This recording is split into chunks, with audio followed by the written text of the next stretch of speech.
Es el histórico año de 1810. El 19 de abril, tras la renuncia del capitán general español Vicente Emparan, se constituye en Caracas una junta que asume temporalmente el gobierno de la capitanía y envía a Bolívar con Andrés Bello y López Méndez para gestionar el apoyo de Inglaterra.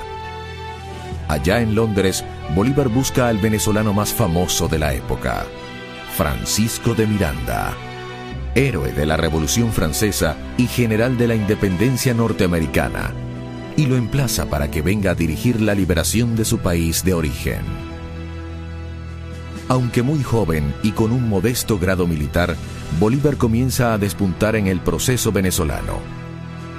La noche del 4 de julio de 1811 ya pronuncia un encendido discurso en el cual pide abiertamente que Venezuela se independice de España.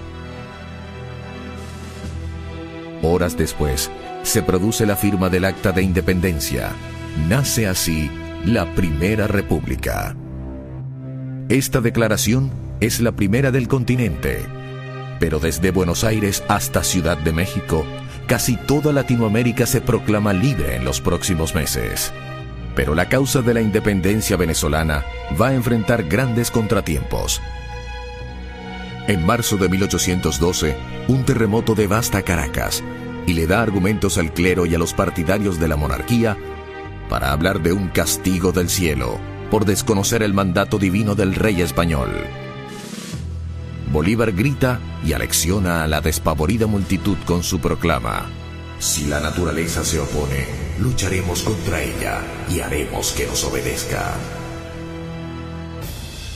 Los reveses militares hacen titubear a muchos. Aún Francisco de Miranda, el generalísimo que ha asumido la dictadura de la agónica república, cree que no podrán seguir adelante. Bolívar, el orador fulminante y febril, ocupa la comandancia de la guarnición de Puerto Cabello, que el 30 de junio de 1812 se amotina en su contra y se pasa a las fuerzas del jefe realista Domingo Monteverde. Bolívar ha debutado militarmente con un terrible fracaso a cuestas. Pero entonces ratifica con los hechos lo que proclaman sus palabras. Lejos de aceptar la derrota, jura que va a seguir hasta el fin. Es un hombre de solo 29 años, pero ya tiene claro cuál será su destino.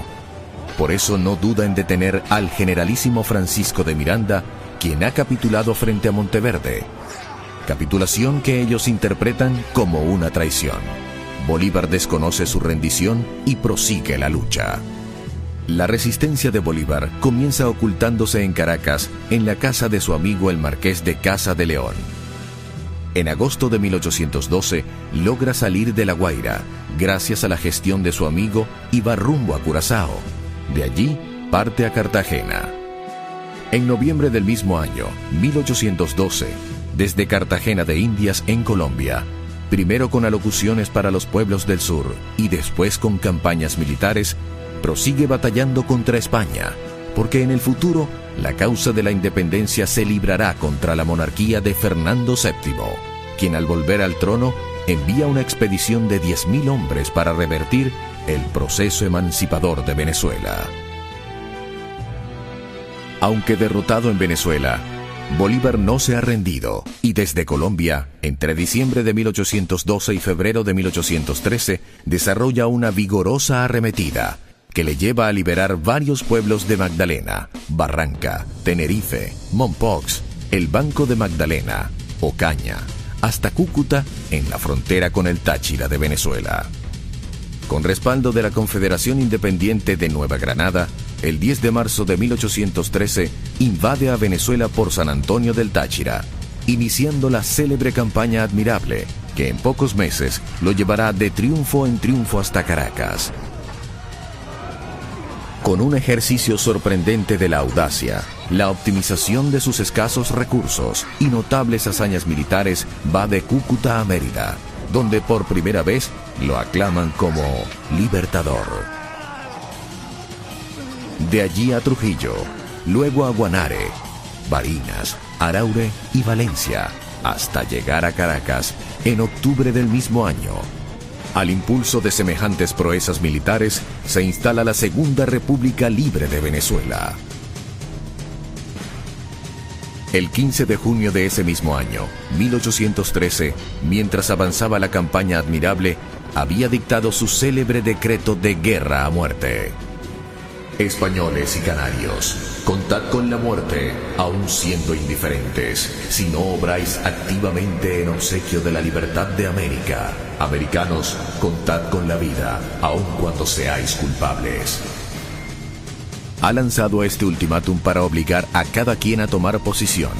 Con ello quiere crear una conciencia de unidad nacional entre los venezolanos y obligar a los comerciantes españoles a respaldar la causa independentista.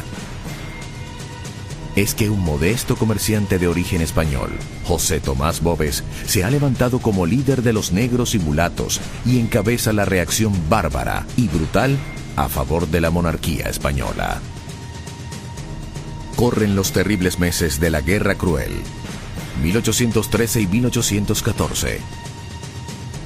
Boves, el psicópata de excepcional arrojo, caudillo natural de los llaneros, va demoliendo con terribles masacres la fortaleza de los patriotas. Bolívar y su Segunda República van ahora de derrota en derrota. El estadista colombiano Camilo Torres reconoce y enaltece su paradoja. Sois un militar en desgracia, pero también un gran hombre. Para entonces, Bolívar actuaba institucionalmente como mandatario de la Confederación de Nueva Granada, que lo asciende a general de división y le encarga la campaña para someter a la rebelde provincia de Cundinamarca. En septiembre le nombrarán mariscal de campo, pero él siempre preferirá el título de Libertador, con el cual le han aclamado oficialmente en su natal Caracas.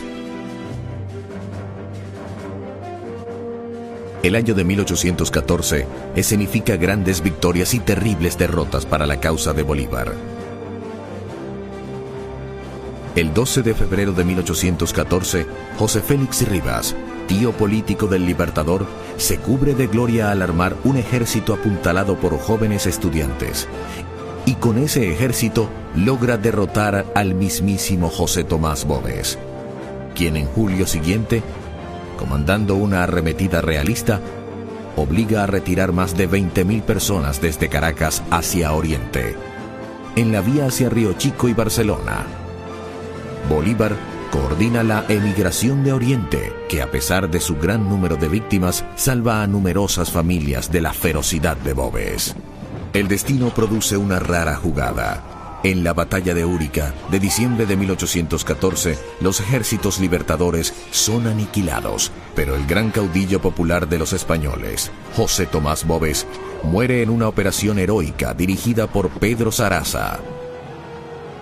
Con los ejércitos patriotas devastados, se pierde la Segunda República, pero se crean las condiciones para que en el futuro cercano los patriotas pasen a liderizar afectivamente el alma nacional venezolana.